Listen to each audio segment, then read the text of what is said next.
ಇನ್ನು ನಾನು ರಾಮ ಭಕ್ತ, ಪ್ರತಿನಿತ್ಯ ರಾಮಕೋಟಿಯನ್ನ ಬರಿತೀನಿ ಅಂತ ದೆಹಲಿಯಲ್ಲಿ ಸಚಿವ KH ಮುನಿಯಪ್ಪ ಹೇಳಿಕೆಯನ್ನ ಕೊಟ್ಟಿದ್ದಾರೆ.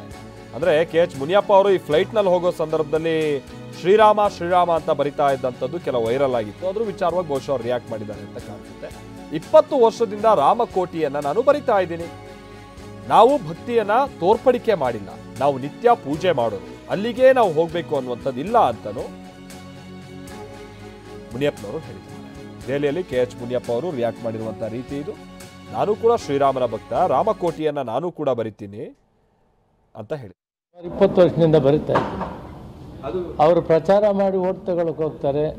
ನಾವು ಭಕ್ತಿಯಿಂದ ಕೆಲಸ ಮಾಡ್ತೀವಿ, ಲೋಕ ಕಲ್ಯಾಣಕ್ಕಾಗಿ ನಮ್ಮ ಕೆಲಸ ಇರ್ತದೆ. ಅವ್ರ ಕಲ್ಯಾಣಕ್ಕಾಗಿ ಆ ದೇವರನ್ನ ಈ ರೀತಿ ಮಾಡ್ತಾ ಇದ್ದಾರೆ. ನಿಜವಾಗ್ಲೂ ಕೂಡ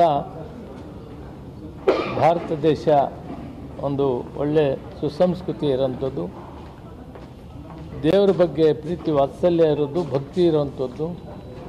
ಯಾರೂ ಕೂಡ ಕಾಂಗ್ರೆಸ್ ಪ್ರತಿಯೊಬ್ಬ ವ್ಯಕ್ತಿ ಕೂಡ ಹಿಂದೂಗಳು ರಾಮ ಭಕ್ತರೇ, ಶಿವಭಕ್ತರೇ, ಅದರಲ್ಲಿ ಎರಡನೇ ಮಾತಿಲ್ಲ.